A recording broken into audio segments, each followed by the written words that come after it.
Our cover story about an arrest 27 years in the making as authorities indict Dwayne "Keefe D. Davis for the 1996 murder of rapper Tupac Shakur, calling Davis the shot caller in the killing. Jaclyn Lee is here with more. Jaclyn, good morning to you. Hey, well, good morning. As you said, 27 years in the making. Investigators pointing to 60-year-old Dwayne Keith Davis, also known as Keefe D, as the last surviving person involved with the murder of Tupac Shakur. They say his own statements in 2018 reinvigorated the case and ultimately led to his arrest, which occurred yesterday. Authorities accusing Davis of being the shot caller who provided the gun and orchestrated the 1996 hit on Shakur in retaliation for an incident where Shakur and his entourage beat up Davis' nephew.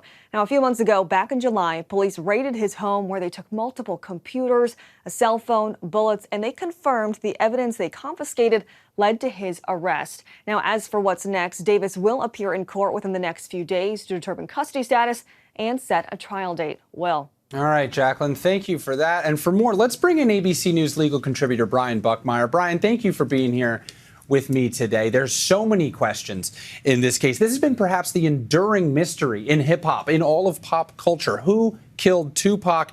There's been no movement in this case for decades, and now suddenly there is. Why now? I think, well, the main thing is that memoir. He, for lack of a better term, opened his mouth and gave so much of an explanation that allowed law enforcement to go through the breadcrumbs of, okay, we know where you were in the car, we know who the other people were in the car, we know even who supplied the weapon. And I think it's his own statements that are getting him in trouble now. And another thing, corroboration. That's what they said in the presser, that his words corroborated what they knew or believed they knew in the past.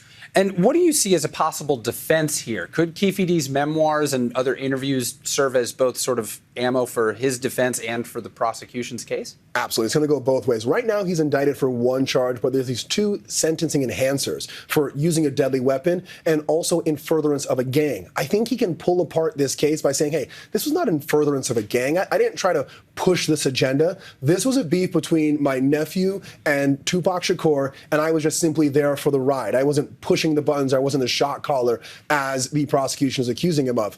But the memoir and the things that he said about his involvement, how they were almost following Tupac after this incident at MGM Casino, as well as supplying the gun, he's not just being charged for potentially pulling the trigger, he's also being charged for aiding and abetting. And that's a very broad statute that can pull in a lot of his actions. All right, Brian, I wish we had more time to get even deeper in because there are still so many unanswered questions, but this one might help the Shakur family get a little bit of closure if it turns out that this is where it went. All right. Absolutely. Brian, thank you very much.